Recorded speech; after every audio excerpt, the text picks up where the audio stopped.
warahmatullahi wabarakatuh. Perkenalkan, nama saya Ristika Suryani. Saya dari kelas tingkat 2A, NIM PO 7120320010. Baiklah, saya di sini akan menjelaskan asuhan keperawatan meningitis. Meningitis adalah infeksi pada meninges atau selaput pelindung yang menyelimuti otak dan saraf tulang belakang. Apakah kalian tahu bahwa otak kita dilindungi oleh tempurung kepala, dan di antara tempurung kepala dan otak terdapat 3 membran yang masing-masing di antaranya membentuk selaput. Selaput otak itu terdiri atas dura mater, arachnoid mater, dan pia mater atau yang kita kenal sebagai meninges otak. Tapi apa hubungannya hal ini dengan topik kita hari ini, yaitu meningitis?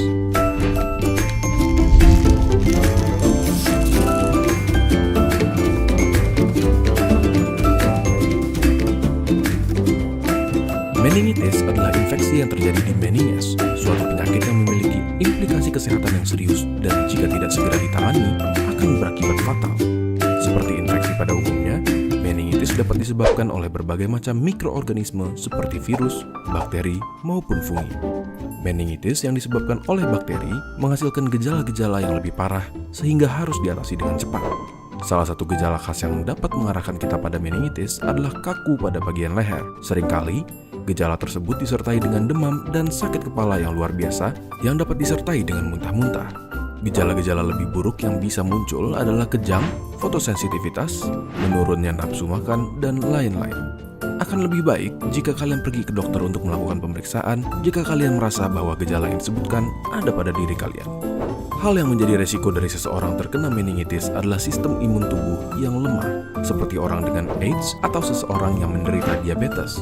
Kehamilan juga dapat meningkatkan resiko dari meningitis karena tingginya kerentanan ibu untuk terkena infeksi dari mikroorganisme yang dapat menyebabkan penyakit tersebut. Infeksi ini juga bisa ditularkan secara langsung kepada bayi yang sedang dikandung dan dapat menyebabkan bayi meninggal dalam kandungan atau keguguran. Resiko lain adalah orang yang belum menyelesaikan vaksinasi yang telah direkomendasikan. Perlu diingat bahwa channel neuron hanya memberikan fakta dan menghormati pilihan serta opini setiap orang terhadap vaksinasi tanpa adanya bias. Lalu, bagaimana cara kita mencegahnya? Menjaga kebersihan sudah lebih dari cukup untuk mencegah penyebaran penyakit ini. Tutup mulut atau hidung jika kalian sedang batuk dan bersin untuk mencegah penyebaran antar manusia. Selalu mencuci tangan untuk menjaga kebersihan diri sendiri dan agar terhindar dari infeksi oleh mikroorganisme yang ada di tangan kita, atau bahkan menjaga sistem imun dengan menghidrasi diri dan juga istirahat yang cukup. Jika sedang hamil, jangan lupa untuk selalu ke dokter agar perawatan antenatal terpenuhi dan imunisasi lengkap pun juga disarankan. Menangani penyakit ini dengan cepat adalah hal yang krusial, terutama dengan pasien yang terkena bakterial meningitis. Bagaimana menurut kalian? Apakah informasi ini berguna? Jangan lupa untuk membagikan video ini ke teman-teman kalian agar mereka mengetahuinya juga. Dan subscribe demi mendukung keberlangsungan. Etiologi. Meningitis disebabkan oleh berbagai macam organisme. Tetapi, kebanyakan pasien dengan meningitis mempunyai faktor predisposisi seperti fraktur tulang tengkorak, infeksi, operasi otak, atau sumsum tulang belakang. Patofisiologi. Otak dilapisi oleh 3 lapisan, yaitu dura mater, arachnoid, dan pia mater. Cairan otak dihasilkan di dalam plexus choroid ventricle, bergerak atau mengalir melalui subarachnoid dalam sistem ventrikuler, dan seluruh otak dan sumsum tulang belakang. Direabsorpsi melalui villi arachnoid yang berstruktur seperti jari-jari di dalam lapisan subarachnoid. Selanjutnya yaitu ada tanda dan gejala meningitis. Yang pertama yaitu kaku pada bagian leher, sakit kepala, demam, mual, muntah, dan menurunnya nafsu makan. Untuk diagnosa keperawatannya yaitu yang pertama, hipertermia berhubungan dengan proses penyakit. Yang kedua, defisit nutrisi berhubungan dengan ketidakmampuan menelan makanan. Dan yang ketiga, risiko perfusi serebral tidak efektif berhubungan dengan neoplasma otak. Rencana asuhan keperawatan. Yang pertama, diagnosa. Hipertermia berhubungan dengan proses penyakit. Tujuan, Setelah dilakukan tindakan keperawatan selama 3 kali 24 jam, diharapkan hipertermia membaik. Dengan kriteria hasil, suhu tubuh membaik, suhu kulit membaik. Intervensi, observasi, identifikasi penyebab hipertermia, monitor suhu tubuh. Terapeutik, sediakan lingkungan yang dingin, longgarkan pakaian atau lepaskan pakaian. Edukasi, anjurkan tirah baring. Kolaborasi pemberian cairan dan elektrolit jika perlu.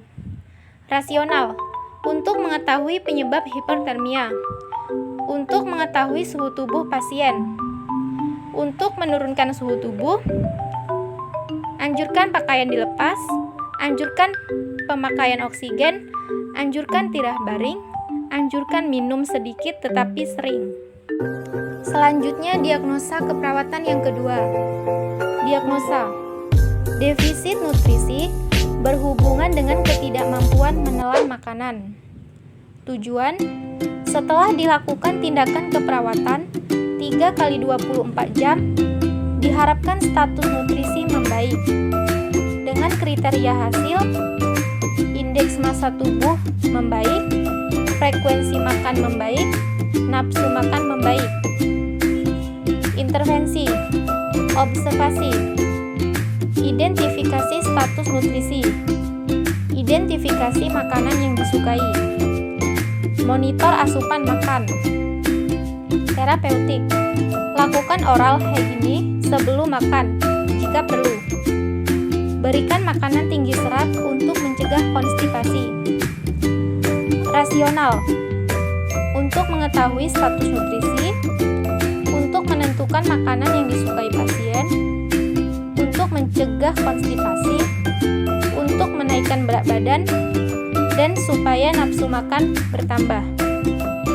Yang ketiga, diagnosa, risiko perfusi serebral tidak efektif berhubungan dengan neoplasma otak. Tujuan, setelah dilakukan tindakan keperawatan selama 3 kali 24 jam, diharapkan perfusi serebral meningkat dan menurun. Dengan kriteria hasil, tingkat kesadaran meningkat, tekanan intrakranial menurun. Intervensi, observasi, identifikasi penyebab peningkatan TIC, monitor penurunan tingkat kesadaran. Terapeutik, atur interval pemantauan sesuai kondisi pasien. Edukasi, jelaskan tujuan dan prosedur pemantauan. Kolaborasi pemberian obat. Rasional, untuk mengetahui penyebab ruang gangguan, untuk mengetahui tingkat kesadaran pasien, untuk mengetahui pemantauan kondisi pasien, untuk menjelaskan tujuan prosedur pemantauan perfusi kesadaran pada pasien.